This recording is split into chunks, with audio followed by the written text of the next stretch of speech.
Assalamualaikum warahmatullahi wabarakatuh. Kembali lagi bersama saya Aa, berbagi info dan kisah menarik.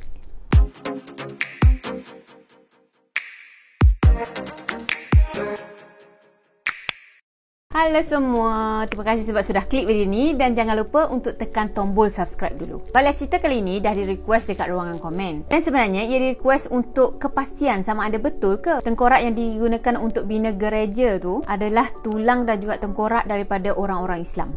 Okey, sebelum saya menjelaskan isu ni dengan lebih lanjut lagi, kalau ada orang yang agama Kristian yang menonton video ni, saya nak minta maaf awal-awal sebab takut saya ada tersalah cakap ataupun tersalah baca, tersalah sebut macam tu. Sebab saya pun sebenarnya tak familiar sangat dengan bahasa-bahasa dia. Dan kalau saya ada tersalah baca, tolong betulkan saya. 3 kali tolong tau. Supaya orang lain pun tahu juga dan tak adalah ambil info saya ni 100% macam tu. Okey, dah sedia? Jom kita mula. Nama gereja ni adalah Capela dos Ossos atau lebih dikenali sebagai Chapel of Bones. Jadi gereja ni sebenarnya adalah salah satu monumen yang paling terkenal di Évora, Portugal tu. Jadi siapa geng bola Portugal kat sini? Cepat ngaku. Tak ada kaitan. Jadi gereja ni sebenarnya dapat nama Chapel of Bones sebab bahagian dinding dan juga bahagian dalam gereja tu dibina dengan tulang-tulang manusia dan juga tengkorak manusia. Dan sebenarnya gereja ni adalah salah satu tempat movie Riddick dilakonkan tau. Alah, yang pelakonnya Vin Diesel tu, siapa tak kenal Vin Diesel kan?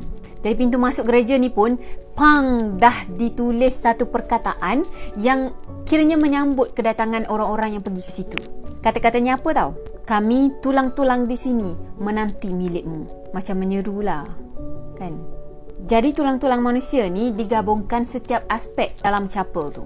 Dinding dan juga 8 tiang dia tu dihiasi dengan tulang-tulang manusia dan juga tengkorak manusia. Lepas tu diorang susun-susun dengan teliti dan juga disatukan dengan simen. Silingnya pula dibuat daripada bata yang dicatkan dengan putih. Maksudnya tanda kematian lah. Jadi beberapa tengkorak tu ada dicorakkan dengan graviti. Bukan graviti tau, tapi graffiti. Dan juga ada 2 mayat kering yang digantungkan dalam chapel tu. Seorangnya adalah dewasa dan seorang lagi adalah kanak-kanak. Jadi yang dewasa tu diorang gantung pakai tali macam gitu je. Dan kanak-kanak tu diorang gantung dan juga letak dalam cermin kaca macam tu.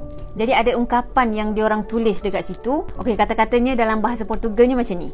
Melhor es de mortis de nativitatis. Jadi maksudnya adalah hari kematian jauh lebih baik daripada hari kelahiran. Jadi sebenarnya ada macam-macam versi kisah daripada 2 mayat ni tau. Ada yang cakap mayat tu adalah milik seorang wanita dan juga anaknya. Katanya mereka ni dikutuk oleh pihak berkuasa masa tu. Jadi mereka dinafikan dan tak dapat hak untuk dikebumikan di tanah perkuburan situ. Dan akhirnya mereka mendapat tempat perlindungan di chapel tu. Ada juga kisah lain yang mengatakan mayat yang dewasa tu adalah mayat seorang lelaki yang berzina. Dan mayat kanak-kanak tu adalah mayat anaknya yang baru lahir. Dan kedua-duanya dikutuk oleh isteri dia yang marah gila. Sebenarnya chapel ni bermula pada abad ke-16 lagi. Dan ia merupakan sebahagian daripada gereja diraja St. Francis. Chapel ni didirikan oleh Franciscan, iaitu seorang perintah agama dalam gereja Katolik. Jadi ada 2 versi cerita yang menjadi punca pembikinan Capela dos Ossos ni tau. Yang pertama, ada yang cakap pada abad ke-16 tu, kuburan di Évora tu penuh sangat. Sampaikan mayat-mayat yang baru ni tak ada tempat nak tanam. Jadi tulang-tulang tu semua digali balik untuk bagi ruang kepada mayat baru untuk ditanam. Dan katanya tulang-tulang tu semua diberi penghormatan, diletakkan ke dalam simen dan ditempatkan di gereja tu. Sebenarnya penggalian tu adalah sejajar dengan percayaan orang masa tu, yang mengikut ideologi Counter Reformation bahawa badan-badan tu akan lebih dekat dengan Tuhan kalau mereka satukan dekat gereja.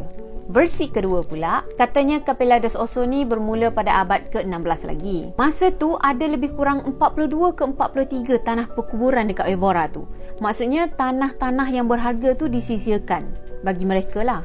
So mereka nak gunakan tanah-tanah tu kepada sesuatu yang lebih produktif. Contohnya macam pertanian ataupun membangunkan bangunan lah kat kawasan situ. Jadi ada satu waktu tu mereka semua putuskan untuk musnahkan kubur-kubur tu, alih ke tempat lain dan gunakan tanah tu untuk sesuatu yang lebih produktif. Macam kat tempat kita pun sama kan sebenarnya. Kalau ada macam perkuburan yang lama macam tu, banyak-banyaknya dia akan bangunkan sekolah ke, bangunkan hospital ke ataupun bangunan-bangunan yang lain lah.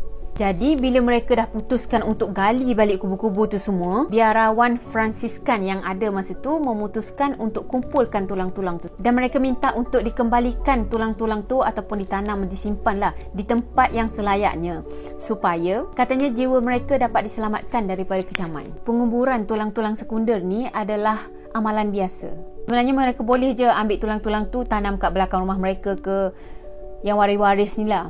Tapi mereka putuskan untuk membuat sesuatu yang berbeza masa tu. Dan sebenarnya pada abad ke-16 tu, ada pembalikan reformasi sedang berlaku di Eropah Katolik. Dan ramai sangat pemerintah agama yang memainkan peranan dalamnya. Jadi diorang memutuskan supaya tulang-tulang tadi dikumpulkan ataupun dimasukkan dalam sebuah chapel atau gereja tadilah. Dan diorang akan dipamerkan dan dipertontonkan untuk semua orang. Jadi orang-orang Fransiskus ni, diorang berharap dengan buat macam gitu, diorang dapat membentuk provokasi kepada orang-orang yang melihat tu, supaya mereka berfikir dan merenung betapa rapuhnya hidup manusia ni. Katanya mereka nak mengingatkan yang kematian ni memang tak boleh nak dielakkan. Dan orang gereja ni sebenarnya prihatin dengan penurunan nilai sosial yang ada pada penduduk bandar tu. Reka bentuk Capella dos Osos tu sebenarnya diilhamkan oleh gereja yang lain. Maksudnya sebelum gereja tu dah pernah ada dah gereja tengkorak yang lain. Dan namanya adalah, saya baca San Bernardino alle Ossa di gereja Milan di Itali yang terkenal dengan ossuary. Untuk Capella dos Osos sendiri, diorang menggunakan lebih kurang 5,000, lebih daripada 5,000 tengkorak ataupun rangka-rangka yang digali daripada 43 buah perkuburan dan kemudian digunakan oleh orang-orang Fransiskus untuk menghiasi dinding-dinding gereja tu. Jadi menurut legenda, Ani nak menjawab kepada soalan yang dipertanyakan tu, betul ke tulang-tulang tu semua adalah daripada tulang-tulang orang Islam? Menurut sejarah dia, tulang-tulang tu adalah milik tentera yang mati dalam pertempuran yang besar. Dan ada juga yang mengatakan yang menjadi mangsa wabak, mati sebabkan penyakit lah. Tapi sebenarnya tulang-tulang tu berasal daripada orang-orang biasa yang dikuburkan pada abad pertengahan Evora. Jadi orang Fransiskus tu, diorang susun tulang-tulang tu dengan pelbagai corak. Kalau korang tengok gambar-gambar dia, memang boleh tengoklah kreativiti diorang tu. Okey, dah habis history dia tadi. Dan sebenarnya saya baru tahu yang sebenarnya isu ni dibangkitkan bila ada pengguna media sosial yang memuat naik, mengepost tentang isu ni kan. Jadi gambar-gambar tu semua dimuat naik dekat Facebook pada 24 Januari 2020. Jadi dekat postingan tu diorang tunjuk sebuah gereja yang dibina dengan tulang-tulang manusia, dan diorang dakwa bahawa itu adalah tulang-tulang orang Islam yang dibunuh apabila tak nak keluar daripada Islam. Dan dia cakap yang orang Islam tu semua dibunuh dekat Sepanyol kan. Okey, saya baca sedikit je daripada postingan dia. Gereja Capella dos Osos berisi lebih dari 5,000 kerangka manusia dari orang-orang Spanyol Muslim Moriscos yang menolak untuk memeluk agama Kristian setelah Sepanyol jatuh ke tangan tentera salib. Dan orang-orang Muslim Moriscos dibunuh secara besar-besaran. Jadi itu adalah info yang dikongsikan dekat Facebook tu. Dan sebenarnya gambar-gambar yang dimasukkan dalam postingan tu bukanlah gambar untuk satu gereja je tau. Sebenarnya itu adalah gambar daripada 2 ataupun 3 gereja. Dan logiknya pun, gereja tu adalah rumah ibadat diorang tau. Kenapa diorang nak letak musuh agama diorang sebagai perhiasan dalam tu?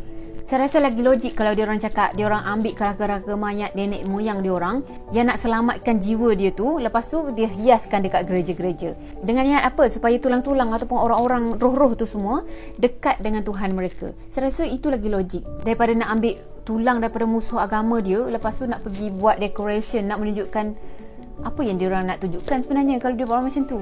Tapi seriously, kalau betul itu adalah tulang-tulang orang Islam dan diorang saja nak memperagakan, memang orang yang buat tu agak ada mental disorder lah. Serius. So pendapat saya peribadi, saya memang lebih percayakan diorang punya ancestor ataupun diorang punya nenek moyang lah diorang ambil tu. Okay, saya dah bagi fakta dan sebenarnya dah ada dah page yang claim yang berita tu adalah palsu. Terima kasih yang dah request cerita ni. Jadi ini adalah info yang dapat saya cari dan saya tak kata yang info ni 100% benar. Ianya datang daripada sumber internet juga kan. Banyak lagi rahsia-rahsia di bumi Allah ni yang kekal rahsia. Itulah untuk membuktikan Allah ni menjaga aib hamba dia. Dan Allah jaga yang misteri tu akan kekal sebagai misteri. Jadi siapa kita untuk mengorek lebih dalam lagi yang last kali akan timbul macam-macam fitnah.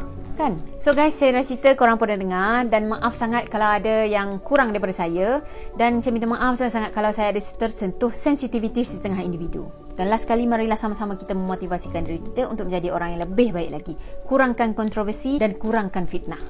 So saya rasa sampai di sini dulu untuk video kali ini, dan kalau korang suka video ni, jangan lupa tekan tombol like, comment, share dan juga subscribe. Jumpa lagi di next video. Bye bye. Assalamualaikum warahmatullahi wabarakatuh. Bye bye.